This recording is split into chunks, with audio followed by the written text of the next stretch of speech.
Saturday, May 13th, 1911. Early in the morning, a man urgently walks through the streets of Torreon, Coahuila, in Mexico. Bundled in his arms are a bunch of flyers. He was tasked with spreading them to his compatriots by Wu Lampo, ahead of the city's Chinese community. Written in these circulars is a warning of the imminent danger that all of them were facing. Brothers, attention! This is serious. Many unjust acts have happened during the revolution. Notice has been received that before 10 o'clock today, the revolutionists will unite their forces and attack the city. It is very probable that during the battle, a mob will spring up and sack the stores. For this reason, we advise all our people, when the crowds assemble, to close your door and hide yourselves, and under no circumstances open your places for business or go outside to see the fighting. And, if any of your stores are broken into, offer no resistance, but allow them to take whatever they please, since otherwise, you might endanger your lives. This is important. After the trouble is over, we will try to arrange a settlement. Signed, Torreon Merchants and Labor Society. Once the man finishes his task, he goes back to the headquarters of the Chinese Empire Reform Association, which shares a building with the Huayic Banking and Tram Company, better known amongst the locals as the Banco Chino. There, he takes refuge with 24 of his compatriots, and they wait, bracing themselves for the coming storm, hoping that it would pass swiftly, so they could resume their business as usual. But it would not be so. The wisdom of hindsight tells us that this warning had come too late. With no time to flee, there was no amount of preparation that could be done to spare the Chinese people of Torreon from what was to come. None today can say that what followed was exactly unexpected, of course. The Mexican Revolution had started the past November, and violence had spread across the country like wildfire in the months since. And, while every bystander was right to fear getting caught in the crossfire between Porfirio Díaz's regime and Francisco y Matero's revolutionary army, probably none more than the Chinese. You see, resentment towards this particular group of immigrants had grown steadily for a few decades by that point. Segments of the Mexican working class and certain political actors perceived the Chinese as a sort of malicious kind of immigrant that cheapened their labor and stole their businesses ever since the first large wave of Asian immigration arrived during the 1880s. This sentiment simmered within the pot of tensions that was Mexico at the beginning of the 20th century. And, when it came to oil, there wasn't much one could do to avoid getting burned. The flyer's prediction proved to be accurate, as an assault was started on Torreon by the popular forces of the Maderista movement at the very moment Wu had predicted. Combat between them and the city's Federalist garrison lasted all day long and went on to the next. The fighting ended on the morning of Monday, May 15th, when it turned out that the defenders stole themselves away in the dead of night, leaving Torreon and its people at the mercy of the revolutionaries. But they had no mercy to give to the Chinese. That day, all 25 of the people sheltered within the Chinese bank were killed. Many other such murders preceded them during the weekend, and more followed. All in all, more than 300 Chinese immigrants were either lying dead in the streets of Torreon or missing from them by the time the sun was setting on May 15, 1911. Today, this remains one of, if not the single largest instance of mass murder in modern Mexican history. Also notable for the exceptional brutality in which it was carried out.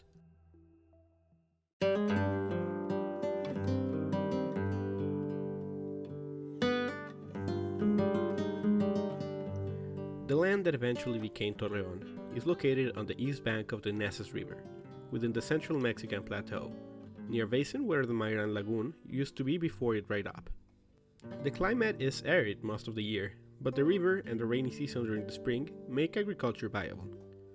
The region had been habituated by several pre-Spanish nations for generations, and once the territory was claimed by the conquistadors, it remained sparsely settled for a few centuries more. The city's history proper, however, starts with one Leonardo Zuluaga, a wealthy hacendado who owned a large swath of this land.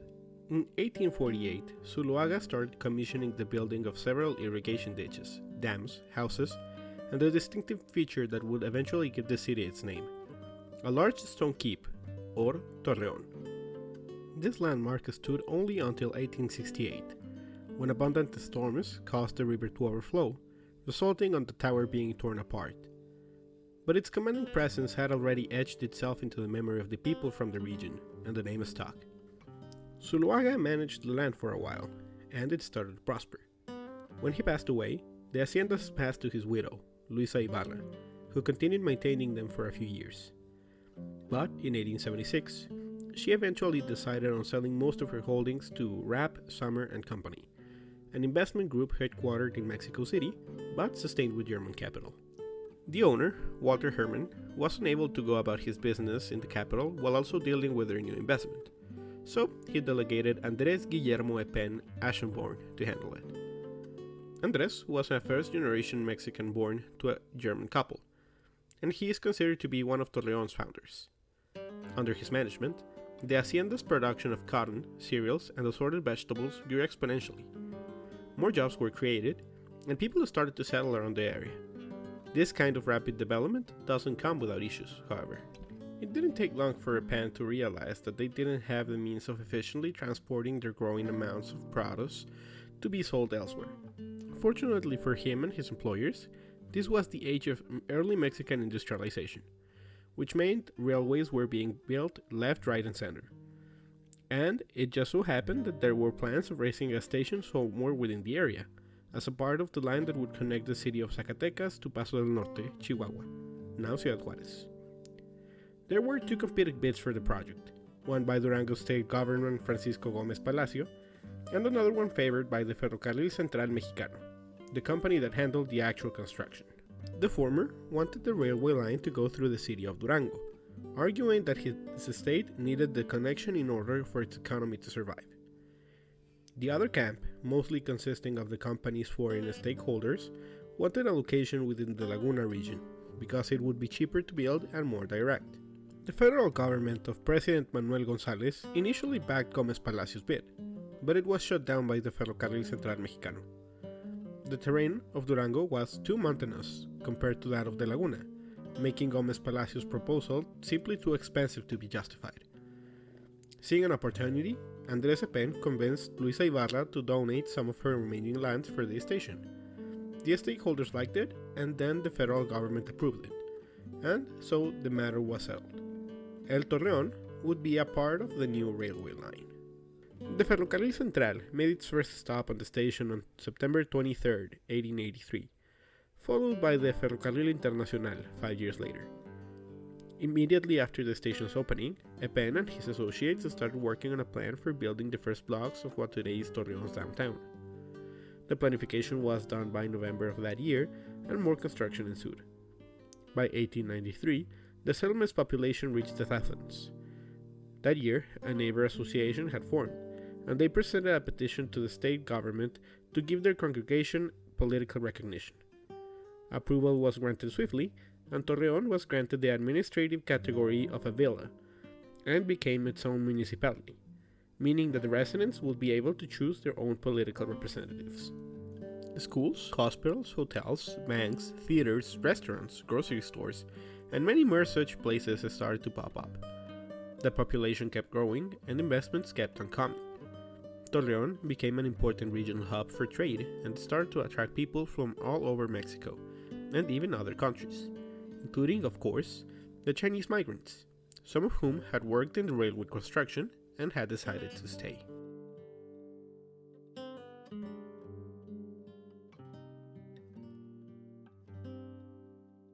Chinese immigration was a common occurrence all around the world during the late 19th and early 20th centuries, for plenty of reasons. On China's end, the people were motivated to start living the crumbling empire of the Qing dynasty in massive droves after a series of events that came to be known as the Century of Humiliation. There were the Opium Wars, for example, a series of conflicts where the British and the French decided that if the emperor didn't let them turn every single Chinese person into a drug addict, they'd just kill them all then. The first of these ended with China being forced to sign the Nanjing Treaty, which is the worst trade deal in the history of trade deals maybe ever. The treaty stipulated that the Chinese had to give up control of Hong Kong over to the British, and they also had to open 5 ports to European trade. The second war happened because the French wanted a piece of the pie, because then the British had harvested way too much opium, which no one wanted to buy because the American healthcare system hadn't been invented yet. So there wasn't any government willingly inflicting an opioid addiction on their populace. But they still had to sell it somehow, so they made the Chinese buy it. As an extra kick, the Chinese had to pay the French and the British 8 million ounces of silver in reparations for a war that they were forced into. They were also now allowed to hire Chinese people and take them away from their homeland and into their other overseas colonies because they needed cheap labor there. This wasn't all that bad for the Chinese laborers because it's not like they had much to look forward into their country. They not only had to worry about the bad economy left over by the Opium Wars and the general famine that ravaged the countryside, but they also had to worry about the violence of the Taiping Rebellion, which was the largest and bloodiest civil war in recorded history. This revolution was started by Hong Xichuan, the self-proclaimed younger brother of Jesus Christ. He said that he was sent by God to strike down the teachings of the demonic Confucius and to tear down the emperor from his high seat and establish heaven's rule on earth. At the time, most people were not big fans of the Qing dynasty, so he had them at the tearing down the emperor part. This is a tale for another day, but suffice it to say that he failed and died. Not before around 20 to 30 million people got killed during his rebellion.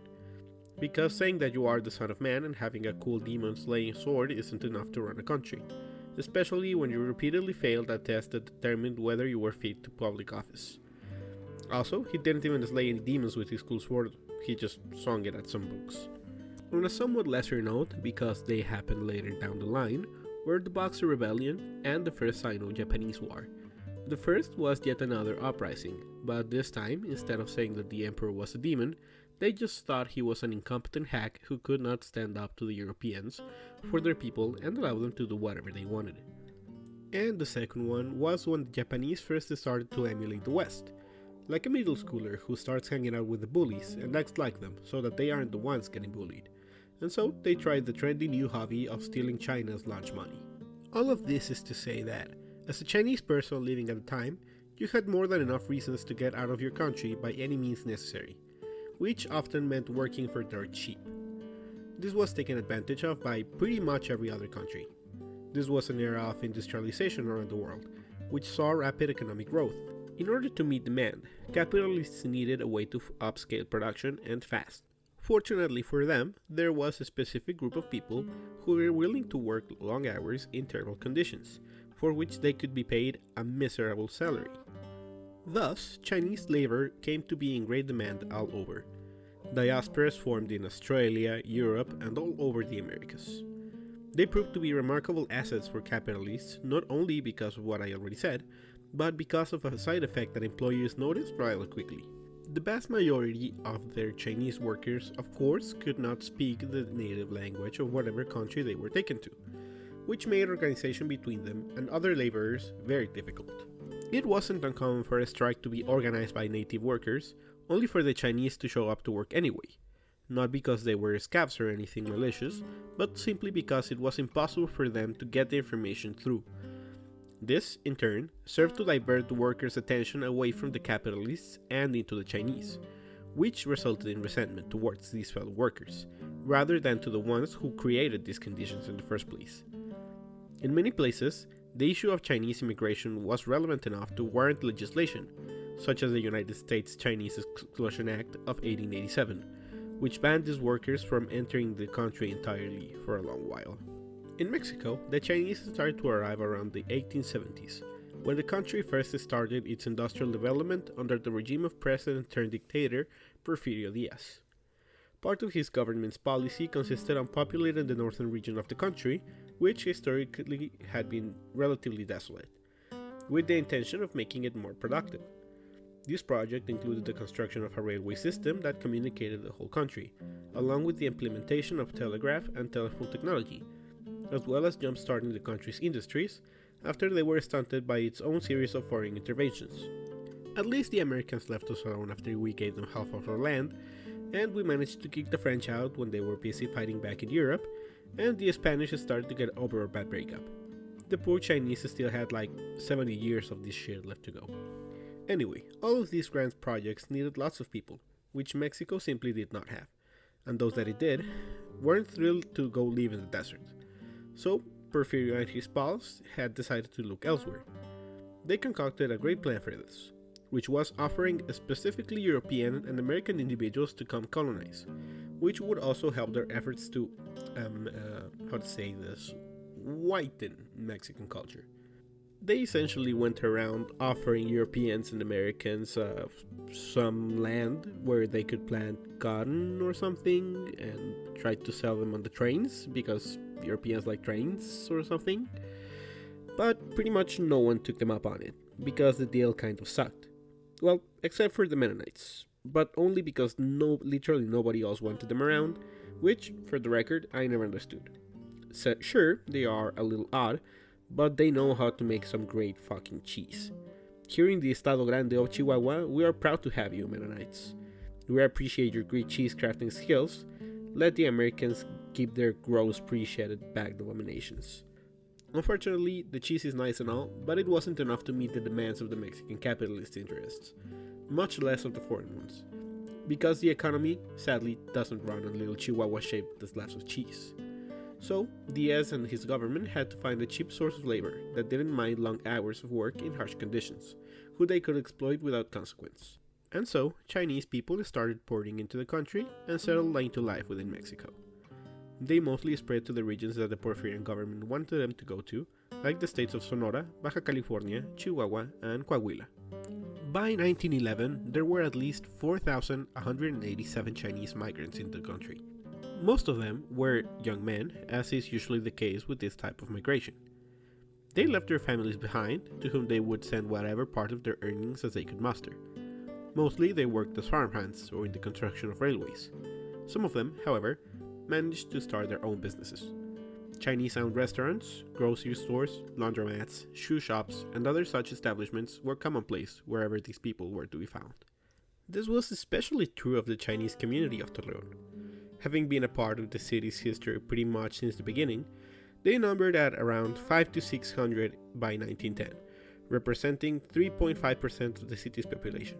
For reference, in the whole state of Coahuila, there were 759 Chinese people, so it was one of the largest of their communities in all of Mexico. They stood out because they were not just numerous, but also prosperous. You see, some of Torreon's most notorious businesses just so happened to be owned and operated by the Chinese.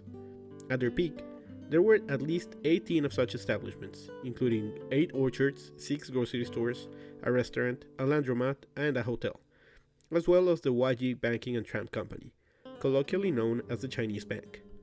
This last one was of utmost importance, not just for the Chinese community of Torreon, but many of its analogs in the country at large, and even internationally. To understand how this institution came to be, we have to look back at the year of 1898, when a man by the name of Kang Youwei led a movement known today as the 100-Day Reform. This was one of the many attempts of the Chinese to address the many shortcomings of the Qing dynasty, which had led the country to be beaten up and a lot of lunch money. Kang Youwei was a long-time member of the imperial bureaucracy, who had been trying and failing to counsel the Empress Dowager Cixi to do something to stop the Europeans from looting their country and fix the mess left behind by Jesus Jr. When she kept on not doing anything to actually rule, Kang decided to take action. Not radical action, of course, he was still a monarchist through and through. But he did manage to wrestle some power away from Cixi, after gaining some favor with plenty of government officials who saw that they needed to do something, so they started the implementation of a constitutional monarchy under the rule of Emperor Guangxu, Cixi's nephew, and things started to look up. But you don't get the name like the 100 Days Reform by being long-term successful. It didn't take long for the Dowager Empress to stage a coup against Kang and his collaborators. Since going on a forced holiday is nicer than having your head roll off of chopping block, Kang decided to go into exile. This was good for him, because after getting away from Cixi's bad vibes, he began to thrive and he founded the Chinese Empire Reform Association, an organization that sought Chinese communities abroad and tried to conscribe their members in order to raise funds for the movement. The association opened chapters in around 150 cities around the world, of course including Torreon. This didn't work as planned by Kang because the Qing crashed on board a few years later, and the association actually ended up helping Sun Yat-sen's Republican cause. Kang Youwei actually visited Mexico in 1906 and was quickly drawn to Torreon, which had seen the association's subsidiary established 3 years prior, and had been working in connecting the Chinese communities that had settled in the north of the country. He recognized the city as a good place to invest, given the rate at which it was growing, and he bought a large amount of land, which he then resold, mostly to his compatriots, which is how many of the orchards in the outskirts of the town ended up in the hands of the Chinese. This is also when he founded the Wajik Banking and Tramp Company, and then installed Wang Fung Chok as its president. It's likely that Kang picked him not only because of his business acumen, but because he was the founder of the association's chapter in the city. With the money that was made from selling the land, Kang also commissioned the construction of a building in the city center, at the intersection of Juarez Avenue and Valdez Carrillo Street, which would open its doors in 1907. This complex would serve as the headquarters of the Chinese Empire Reform Association and for the bank, although both organizations continued to operate from their old base in Hidalgo Avenue and Cepeda Street. This would be the Banco Chino, the failed refuge of the 25 workers that I mentioned at the beginning.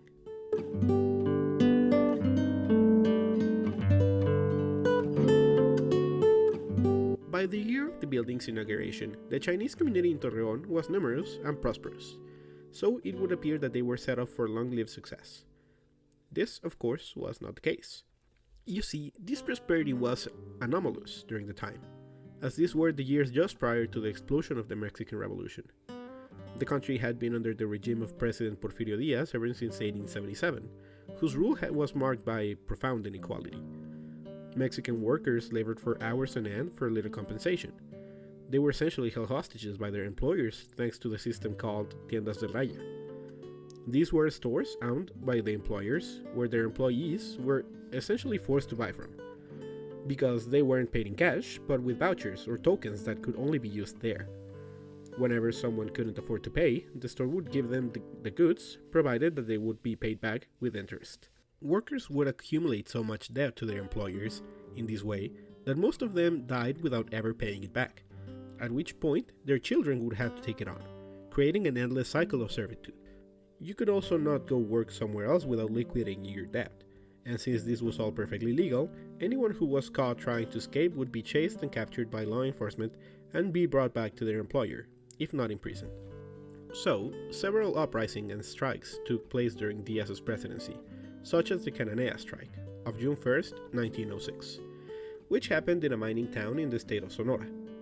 The mine was owned by the Cananea Consolidated Copper Company, an American enterprise which was guilty of doing everything as stated above.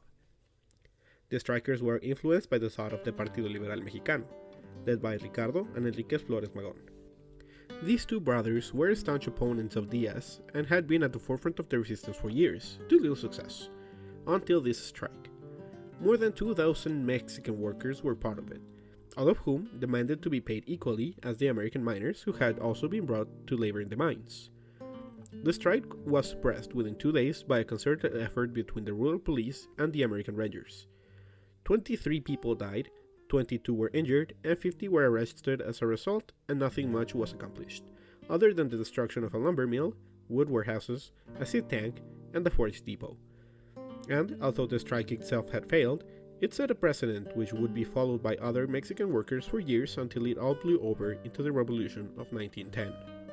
Now, the Chinese were caught up in this conflict because they would be brought into work specifically due to their willingness to take on the lowest payments for the most excruciating labors, thus making it harder for other workers to find better paying jobs. This was a strategy used by capitalists across the world, because not only did they get cheap labor, but also made it harder for workers to organize against them. Resentment directed towards the Chinese grew gradually, and people started to see them as job thieves, especially so when their businesses started to thrive. In some cases, such as Torreon's, they were even somewhat exempt from the tienda de raya system, because when Chinese businesses took off, they hired, other Chinese people, and they were paid normally, which contrasted with the eternally indebted regular Mexican worker. A testament of these sentiments can be found in the writings of the Flores Magón in their newspaper La Generación, where they published their party's manifesto. Article 16 stipulates that all of Chinese immigration would be banned, which they explained in the following way. The banning of Chinese migration is, before all else, a protective measure for the workers of every other nationality. especially Mexicans. The Chinese, generally willing to work for the lowest salary, submissive, and petty in aspirations, is a large obstacle for the prosperity of other workers.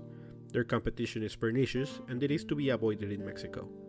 In general, Chinese migration does not bring the slightest benefit to Mexico. And so, even though the Torreon Chinese enjoyed success for a few years, the stage was set for them to lose it all. The revolution started on November 20th of 1910, after Diaz had been elected president once more back in July. As was usual during his regime, the presidential race had been skewed in Porfirio's favor. He ran unopposed during the election cycle because he had his only feasible rival, the Partido Nacional Antireeleccionistas candidate, Francisco I. Madero, incarcerated under false pretenses. Madero himself was the heir to a wealthy family from Parras, Coahuila, and owned several haciendas, mines, and banks. A liberal at heart, Madero believed it was time for a shake-up. He had even once been a financial backer of the Flores Magón brothers, Partido Liberal Mexicano, but distanced himself from them after their dislike for him became apparent. After the election took place, Madero got out of Yale and he escaped to San Antonio, Texas, where he published the Plan of San Luis, a manifesto where he called for an armed uprising. From there, he began to mount a popular army that eventually struck the border settlement of Ciudad Juárez, Chihuahua, on May 8, 1911. They took the city within a few days, and they started moving south to the capital. By this point, there had been a number of what could only be called threats of violence leading up to the massacre. For example, the past September 15th, or Mexican Independence Day, it's recorded that when Torreon's mayor, Leopoldo Escobar, capped off the traditional reenactment of the Grito de Dolores by shouting Viva Mexico, some people within the crowd responded with a shout of Mueran los Chinos, death to the Chinese, act which was followed by the stoning of Chinese businesses. Months later, on May 5th, the Maderistas were commemorating the anniversary of the Battle of Puebla in the neighboring settlement of Gómez Palacio. A part of the celebration included a number of public speeches, one of which was given by a construction worker by the name of Jesus Flores. In his address, he made disparaging comments against the Chinese, said they were stealing jobs from Mexicans, and that banning their entrance into the country should be banned. And while Flores wasn't in any position of power, he wasn't alone in the sentiment. And some people much higher up in the chain of command were keen on doing far more than just banning Chinese immigration.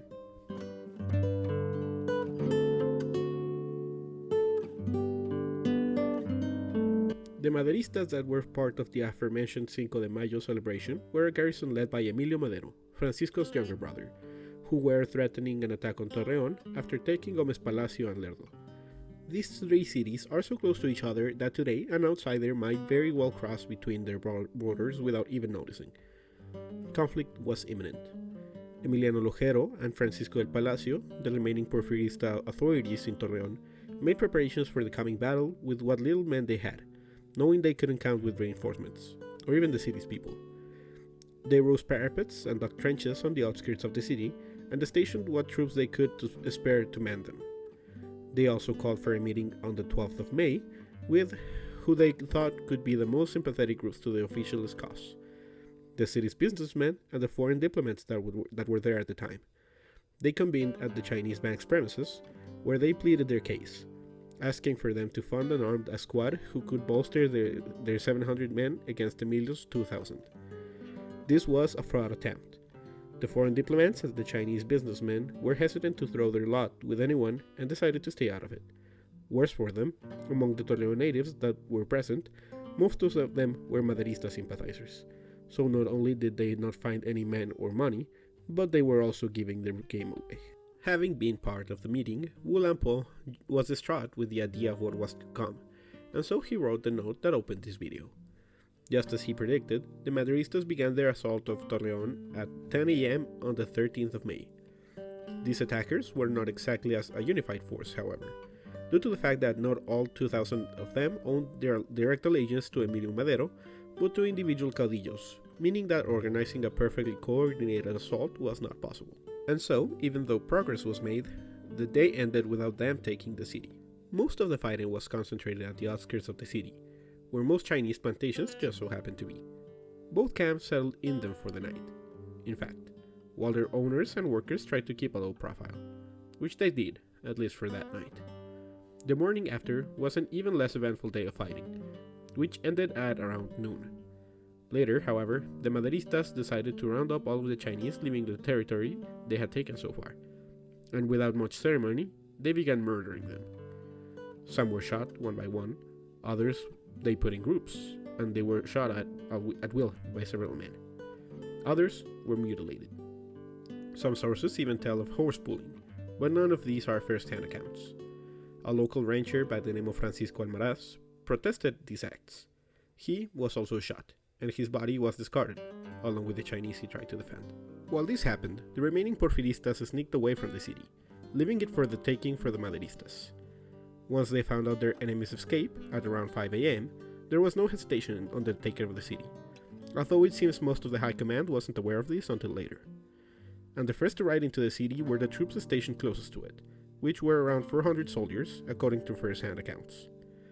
Their first point of order was opening Torreon's jail, which mostly held other Maderistas. The second was to start sacking.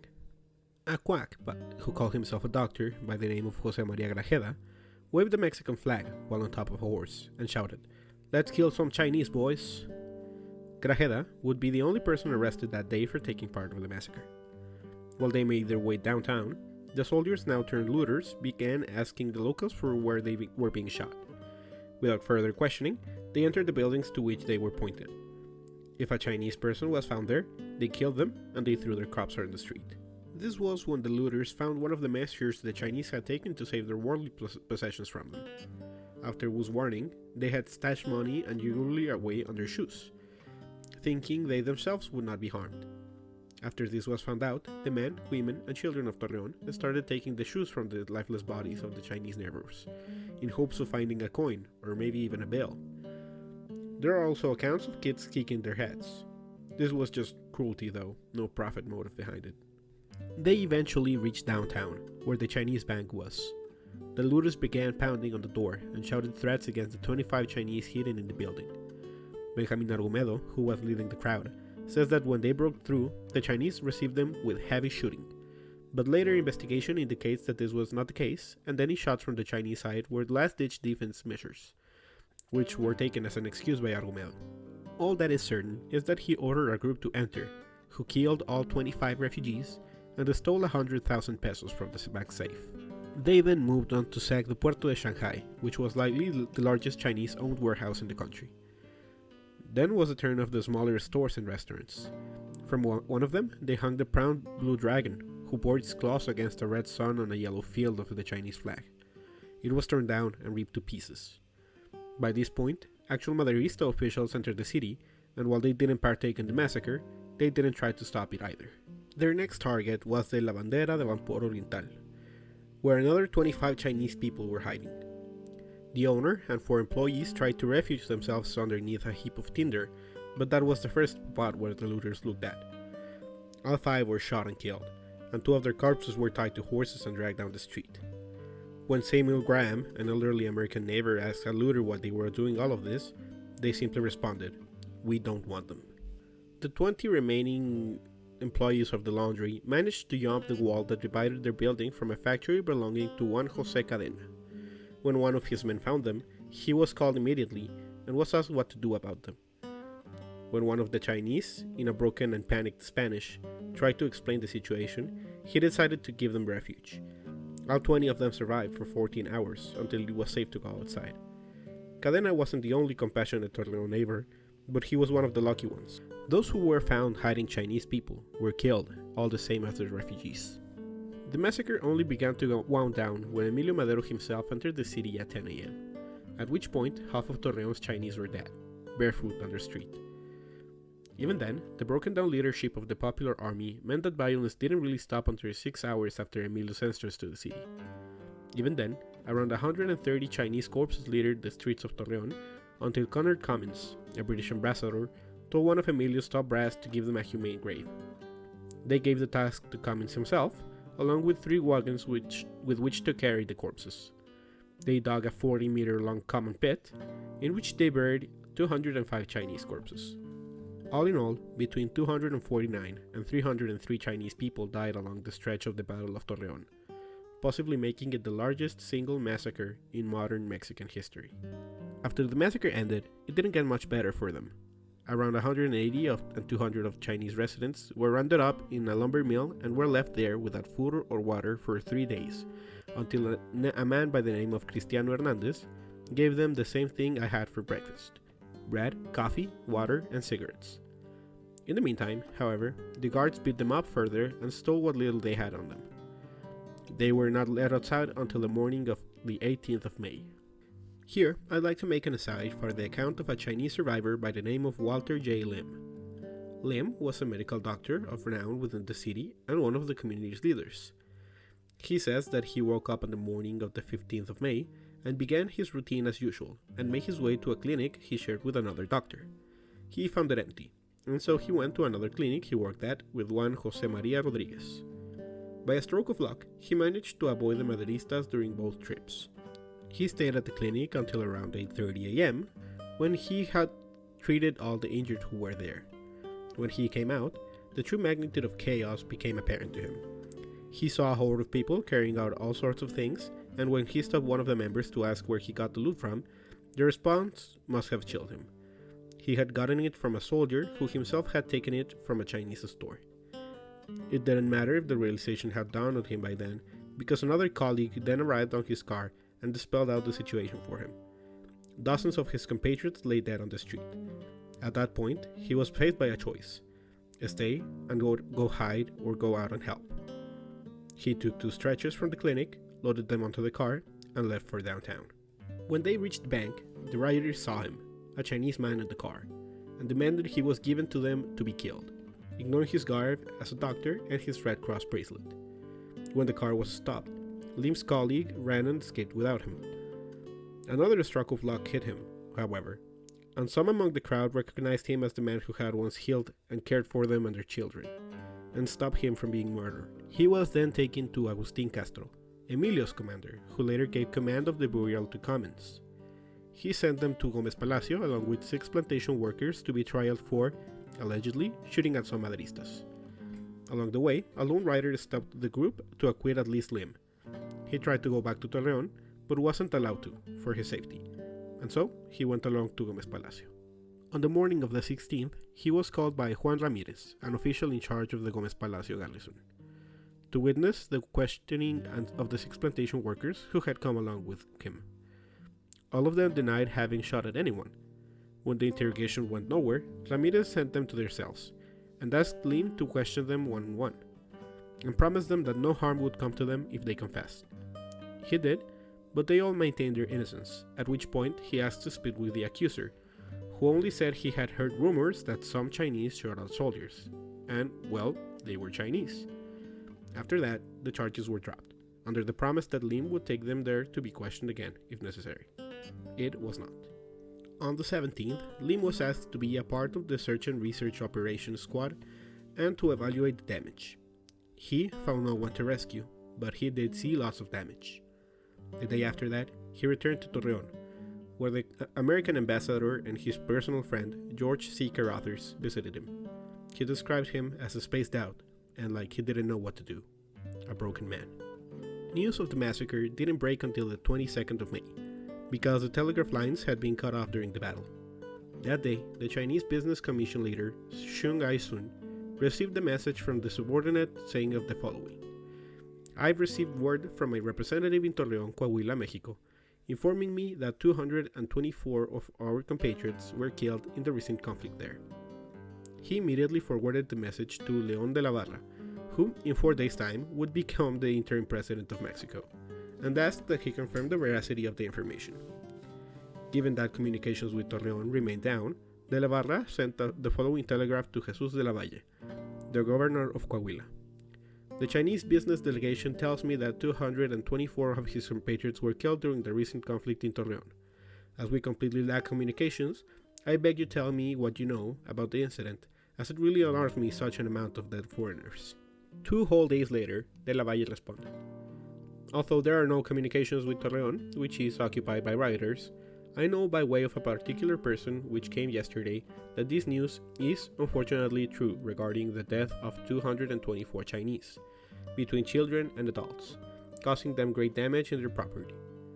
When Commissioner Shang got confirmation of the news, he sent the last telegraph to the Chechen prince back in China, who was the head of the imperial cabinet and the Ministry of Foreign Affairs, informing him of the tragedy. The news broke into the world press immediately after reaching international ears. Shang's words to the prince decorate the front pages of the newspapers such as the Peking Daily News, Shantian Shipao, Le Journal de Pekin, the Weekly China Tribute, along with others in the US, Japan, and Europe. They all read, "In the Mexican Revolution, they murder and steal in the most indiscriminate way. Yesterday, in Sichuan, more than 200 Chinese were murdered and injured. The circumstances are deplorable." The Chechen prince immediately had an embassy sent to the Mexican delegation in China to deliver their demands for reparations. He asked the Mexican government to make a full public apology, for them to redress the Chinese flag that had been defaced, for financial reparations to be made to the dead's families, as well as to the survivors, as well as for the Chinese people and businesses to be protected, and lastly, for all responsible to face justice. He also asked for the American government to mediate negotiations, which heavily favored the Chinese side. Leon de la Barra had no choice but to meet the demands, and so he granted them, and on the 29th of May, he commissioned George Carruthers to head an official investigation on the incident. He gathered a team that included Wu Lampo, Cummins, Funchak, and the manager of the American Bank of Torreon, R.L. Bonnet. Their investigation determined the number of 249 dead Chinese and calculated 278 survivors, as well as a total of 3,100,000 pesos in damages. For context, a regular Mexican worker earned 30 pesos a month. By the end of the year, the Maderista movement had taken over and signed off of the reparations demanded by the Chinese.